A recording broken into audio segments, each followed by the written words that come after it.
Você está no canal Sabedoria Sem Limites. Conhecimento para crescer de forma infinita. Continuamos a leitura em série do livro Os 8 Pilares da Prosperidade, de James Allen, que o canal Sabedoria Sem Limites traz até você. A autoconfiança verdadeira nasce da prática dos princípios corretos. James Allen encerra a sequência de pilares da prosperidade, mostrando que confiar em si é confiar na lei moral. Iniciamos o 8º pilar, autoconfiança. 8º pilar, autoconfiança. Todo jovem deve ler o ensaio de Emerson sobre autoconfiança. É o ensaio mais viril e masculino que já foi escrito. Ele é capaz de curar de maneira igual aquelas duas enfermidades mentais comuns à juventude, a saber, a autodepreciação e a vaidade excessiva. É quase certo que revele ao pedante a pequenez e o vazio de sua vaidade, assim como mostra ao homem tímido a fraqueza e a ineficácia de sua timidez. É uma nova revelação da dignidade masculina, tão reveladora quanto qualquer revelação concedida a antigos videntes e profetas, e talvez mais prática, iminente e adequada à sua era mecânica, vindo como vem de um profeta moderno de um novo tipo, surgido em uma nova raça, e seu principal mérito está em sua poderosa qualidade tônica.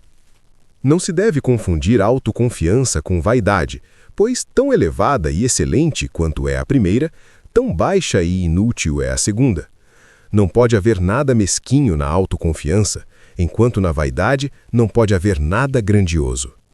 O homem que nunca diz não quando questionado sobre assuntos dos quais é completamente ignorante, para evitar, como imagina, ser considerado ignorante, mas que coloca confiantemente palpites e suposições como conhecimento, será conhecido por sua ignorância e mal considerado por sua vaidade acrescida. Uma confissão honesta de ignorância comandará respeito, onde uma suposição vaidosa de conhecimento provocará desprezo. O homem tímido e apologético, que parece quase ter medo de viver, que teme fazer algo fora do modo aprovado e se sujeitar ao ridículo, não é um homem completo. Ele precisa imitar os outros e não tem ação independente. Ele precisa daquela autoconfiança que o obrigará a se apoiar em sua própria iniciativa, tornando-se assim um novo exemplo, em vez de seguidor servil de um antigo. Quanto ao ridículo, aquele que se deixa ferir por ele não é um homem. As flechas da zombaria e do sarcasmo não podem penetrar a forte armadura do homem autoconfiante. Elas não conseguem atingir a cidadela invencível de seu coração honesto para picar ou ferir. As agudas flechas da ironia podem chover sobre ele, mas ele ri enquanto são desviadas pela forte couraça de sua confiança e caem inofensivas ao seu redor. Confia em ti mesmo, diz Emerson. Cada coração vibra a essa corda de ferro. Ao longo das eras, os homens têm se apoiado, e ainda se apoiam, em soluções externas improvisadas, em vez de se firmarem em sua própria simplicidade nativa e dignidade original. Aqueles poucos que tiveram coragem de se firmar assim foram destacados e elevados como heróis. E ele é de fato o verdadeiro herói que tem a audácia de deixar sua natureza falar por si mesma, que possui aquela força interior que lhe permite sustentar seu próprio valor intrínseco. É verdade que o candidato a tal heroísmo deve suportar o teste da força. Ele não deve ser envergonhado de seu terreno pelos medos de um convencionalista iniciante. Não deve temer por sua reputação ou posição, pelo seu lugar na igreja ou pelo seu prestígio na sociedade local. Ele deve aprender a agir e viver tão independentemente dessas considerações quanto das modas correntes nos antípodas. Contudo, quando tiver suportado esse teste e o desprezo e a hostilidade não conseguirem movê-lo ou afligi-lo, ele terá se tornado verdadeiramente um homem, alguém com quem a sociedade terá de contar e que finalmente será aceito em seus próprios termos.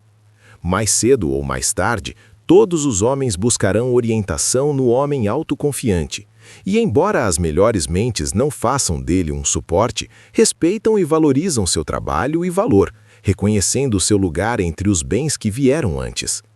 Não se deve pensar que a autoconfiança se manifesta em desprezar o aprendizado. Tal atitude nasce de uma arrogância obstinada, que contém elementos de fraqueza, sendo profética de uma queda, e não dos elementos de força e da promessa de alta realização que caracterizam a autoconfiança. Orgulho e vaidade não devem ser associados à autoconfiança, que se apoia em elementos essenciais e princípios, no valor, na probidade, na pureza, na sinceridade, no caráter, na verdade. E o que quer que se perca é de pouca importância, pois esses valores nunca se perdem.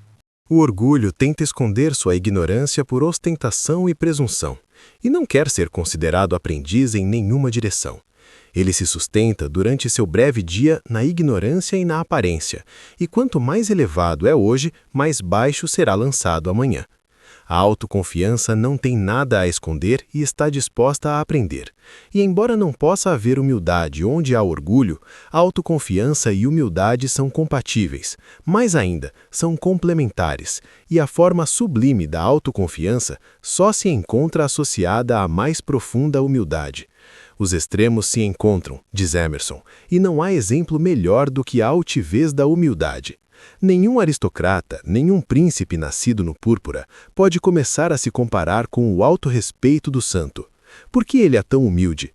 Mas porque sabe que pode muito bem sê-lo, apoiando-se na grandeza de Deus nele.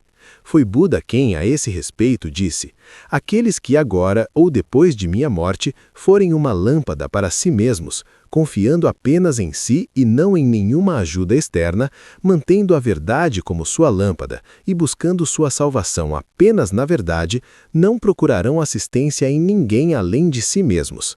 Serão eles, entre meus discípulos, que alcançarão a mais alta elevação, mas devem estar dispostos a aprender. Nesta afirmação, a insistência repetida na necessidade de confiar apenas em si mesmo, juntamente com a exortação final a estar ansioso para aprender, é o ensinamento mais sábio sobre autoconfiança que conheço. Nela, o grande mestre compreende o perfeito equilíbrio entre autoconfiança e humildade que o homem da verdade deve adquirir. Mas os extremos se encontram, diz Emerson, e não há exemplo melhor do que a altivez da humildade. Nenhum aristocrata, nenhum príncipe nascido no púrpura pode começar a se comparar com o alto respeito do santo. Por que ele é tão humilde? Mas porque sabe que pode muito bem sê-lo, apoiando-se na grandeza de Deus nele. A autoconfiança é a essência do heroísmo. Todos os grandes homens são autoconfiantes, e devemos usá-los como professores e exemplos, e não como muletas ou amparos. Surge um grande homem que não se apoia em ninguém, mas permanece sozinho na dignidade solitária da verdade. E imediatamente o mundo começa a se apoiar nele, tornando-o uma desculpa para a indolência espiritual e a autodepreciação destrutiva. Melhor do que embalar nossos vícios na força dos grandes, seria acender nossas virtudes à sua luminosa luz. Se confiarmos na luz de outro, a escuridão nos alcançará. Mas se confiarmos em nossa própria luz, basta mantê-la acesa. Podemos tanto receber luz de outro, quanto transmiti-la, mas pensar que isso é suficiente, enquanto nossa própria lâmpada está enferrujando na negligência, é nos encontrar abandonados na escuridão. Nossa luz interior é a luz que nunca nos falha. O que é a luz interior dos Quakers, senão outro nome para a autoconfiança? Devemos nos firmar no que somos e não no que outro é. Mas eu sou tão pequeno e pobre, você diz. Bem, firme-se nessa pequenez e em breve ela se tornará grande. Um bebê precisa mamar e se apegar, mas não o homem.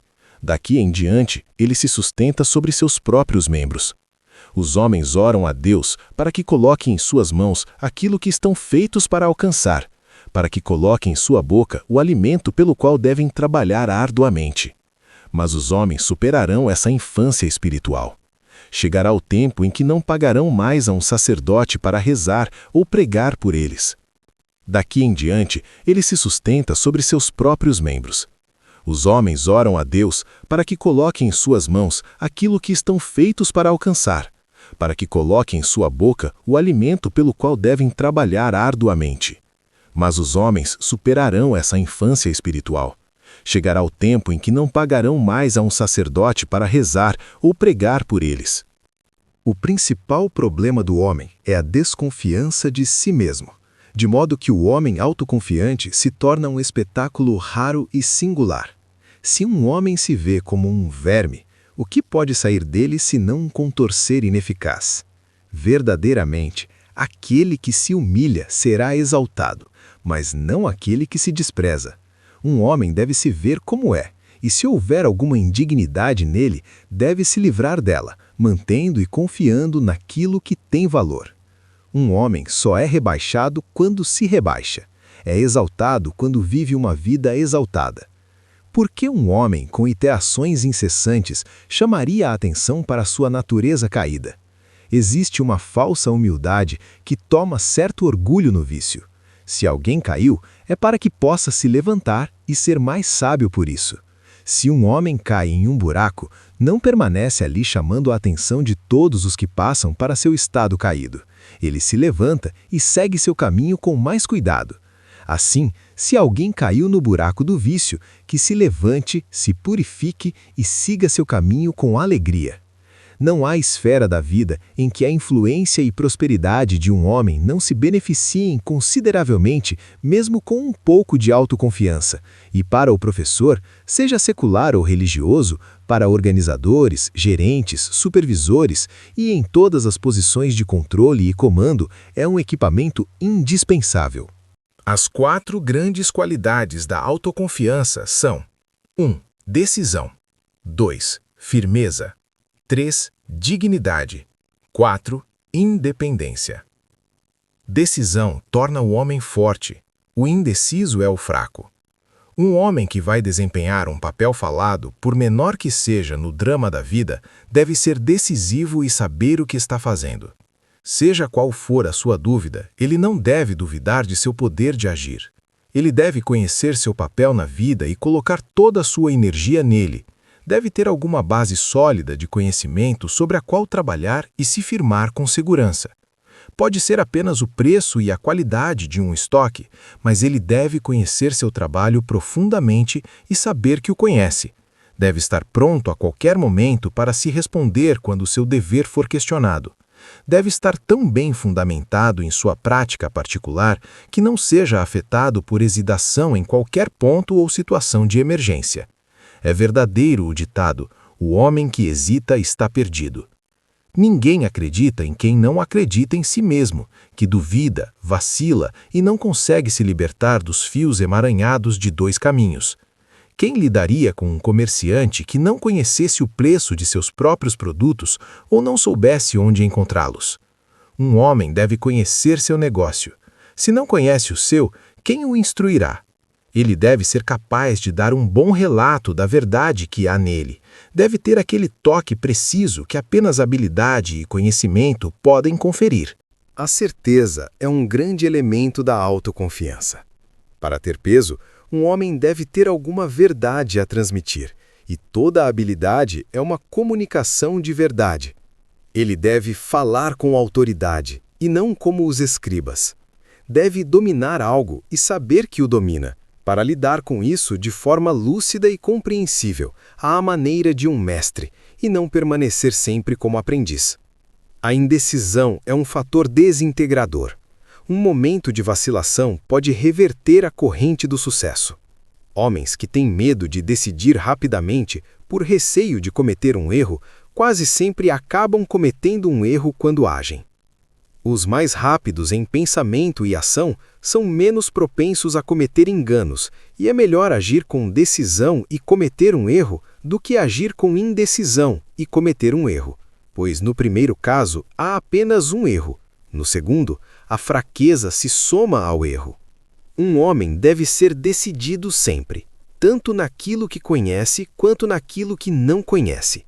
Ele deve estar tão pronto para dizer não quanto para dizer sim, tão rápido em reconhecer sua ignorância quanto em transmitir seu conhecimento. Se ele se firmar nos fatos e agir a partir da simples verdade, não haverá espaço para hesitar entre 2 opiniões. Decida rapidamente e haja com determinação. Melhor ainda, tenha uma mente já decidida. e então a decisão será instintiva e espontânea. A firmeza surge na mente que decide rapidamente. É de fato uma decisão final sobre o melhor curso de conduta e o melhor caminho na vida. É o voto da alma de permanecer firmemente fiel aos seus princípios, aconteça o que acontecer. Não é nem necessário nem desnecessário que haja qualquer voto escrito ou falado, pois a lealdade inabalável a um princípio fixo é o espírito de todos os votos. O homem sem princípios fixos não realizará muito. A conveniência é um pântano e um deserto espinhoso, no qual o homem fica continuamente preso na lama instável de sua própria frouxidão moral, e é picado e arranhado pelos espinhos de suas decepções autoimpostas. É preciso ter algum terreno firme sobre o qual se apoiar entre os semelhantes. Não se pode permanecer no pântano da concessão. A astúcia é um vício da fraqueza, e os vícios da fraqueza minam mais o caráter e a influência do que os vícios da força. O homem que é vicioso por excesso de força animal percorre um atalho mais rápido para a verdade, quando sua mente está decidida, do que aquele que é vicioso por falta de virilidade, e cujo principal vício consiste em não ter uma opinião própria sobre qualquer coisa. Quando se entende que o poder pode ser adaptado tanto para fins bons quanto ruins, não surpreenderá que bêbados e prostitutas alcancem o reino dos céus antes dos religiosos diplomáticos.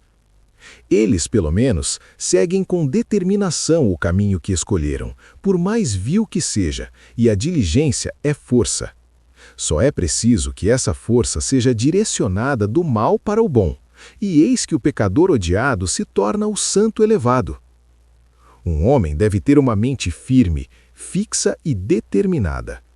Ele deve decidir sobre aqueles princípios que são melhores para se manter em todas as questões, e que o guiarão com mais segurança através do labirinto de opiniões conflitantes, inspirando-lhe coragem inabalável na batalha da vida. Uma vez adotados seus princípios, eles devem ser para ele mais do que ganho ou felicidade, mais até do que a própria vida. E se ele nunca os abandonar, descobrirá que eles nunca o abandonarão. Eles o defenderão de todos os inimigos, o livrarão seguramente de todos os perigos, iluminarão seu caminho através de toda a escuridão e dificuldades. Eles serão para ele uma luz na escuridão, um repouso diante da tristeza e um refúgio contra os conflitos do mundo. A dignidade veste como um manto majestoso a mente firme. Aquele que é inflexível como uma barra de aço quando se espera que ceda ao mal, e tão flexível quanto um ramo de salgueiro ao adaptar-se ao que é bom, carrega consigo uma dignidade que acalma e eleva os outros pela sua presença. A mente instável, a mente que não está ancorada em princípios fixos, que é teimosa quando seus próprios desejos são ameaçados e submissa quando seu próprio bem moral está em jogo, não tem gravidade, nem equilíbrio, nem compostura tranquila. O homem de dignidade não pode ser pisoteado nem escravizado, porque ele deixou de pisotear e escravizar a si mesmo. Ele desarma imediatamente, com um olhar, uma palavra, ou um silêncio sábio e sugestivo, qualquer tentativa de rebaixá-lo. Sua mera presença é uma repreensão saudável aos levianos e indevidos, enquanto é uma rocha de força para o amante do bem. Mas a principal razão pela qual o homem digno inspira respeito não é apenas porque ele se respeita suprema e profundamente, mas porque trata graciosamente todos os outros com a devida estima.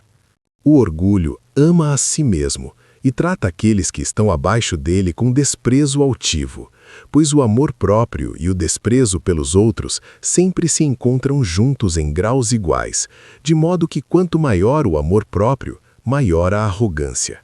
A verdadeira dignidade não surge do amor próprio, mas do sacrifício de si mesmo, ou seja, da adesão imparcial a um princípio central fixo. A dignidade do juiz surge do fato de que, no cumprimento de seu dever, ele deixa de lado toda consideração pessoal e se apoia unicamente na lei. Sua pequena personalidade, impermanente e efêmera, torna-se nada, enquanto a lei, duradoura e majestosa, torna-se tudo. Se um juiz, ao decidir um caso, esquecesse a lei e cedesse a sentimentos e preconceitos pessoais, sua dignidade estaria perdida. Assim acontece com o homem de caráter puramente elevado. Ele se apoia na lei divina e não nos sentimentos pessoais, pois imediatamente que um homem se entrega à paixão, ele sacrifica sua dignidade e passa a integrar a multidão dos insensatos e indisciplinados. Todo homem terá compostura e dignidade na medida em que age a partir de um princípio firme. Basta que o princípio seja correto e, portanto, inatacável. Enquanto o homem se mantiver fiel a tal princípio, sem vacilar ou ceder ao elemento pessoal, paixões, preconceitos e interesses, por mais poderosos que sejam, serão fracos e ineficazes diante da força invencível de um princípio incorruptível, e ao final cederão sua confusão combinada e desordenada ao seu único e majestoso direito. A independência é o direito natural do homem forte e bem controlado. Todos os homens amam e buscam a liberdade.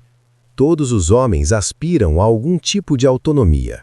Um homem deve trabalhar para si mesmo ou para a comunidade, a menos que seja um aleijado, um inválido crônico ou mentalmente irresponsável, deve envergonhar-se de depender dos outros para tudo o que possui, sem oferecer nada em troca. Se alguém imagina que tal condição é liberdade, que saiba que se trata de uma das formas mais baixas de escravidão. Chegará o tempo em que ser um parasita na colmeia humana, mesmo que, como está agora, um parasita respeitável e não um vagabundo pobre, será uma desgraça pública e deixará de ser algo digno de respeito. Independência, liberdade, gloriosa autonomia, vem pelo trabalho e não pela ociosidade. E o homem autossuficiente é forte demais, honrado demais, íntegro demais para depender dos outros, como um bebê sugando para seu sustento. Ele conquista, com as mãos ou com a mente, o direito de viver de acordo com o que cabe a um homem e a um cidadão. E faz isso, seja nascido rico ou pobre, pois a riqueza não é desculpa para a ociosidade. Pelo contrário, é uma oportunidade de trabalhar, com as raras facilidades que proporciona, pelo bem da comunidade. Somente aquele que é autossuficiente é livre. Autoconfiante, independente. Assim se explica a natureza dos 8 pilares, sua fundação, o modo de construí-los, seus ingredientes, a natureza quádrupla do material que compõe cada um, as posições que ocupam e como sustentam o templo. Tudo isso pode agora ser compreendido, e aquele que antes conhecia apenas de forma imperfeita, poderá conhecer mais perfeitamente. E aquele que conhecia perfeitamente, poderá alegrar-se com esta sistematização e simplificação da ordem moral na prosperidade. Consideremos agora o próprio templo para que possamos conhecer a força de seus pilares, a solidez de suas paredes, a resistência de seu teto e a beleza arquitetônica e perfeição de seu todo. Aqui o autor demonstra que a autoconfiança verdadeira nasce da prática dos princípios corretos. No próximo capítulo, James Allen reúne todos os pilares em uma visão final da prosperidade. Seguimos para o Templo da Prosperidade. Se este conteúdo está te ajudando, inscreva-se no canal e ative o sininho para receber as notificações dos próximos capítulos desta série. Torne-se membro do canal para ter acesso a conteúdos exclusivos e apoiar este trabalho. Seguimos juntos na leitura de Os 8 Pilares da Prosperidade, de James Allen.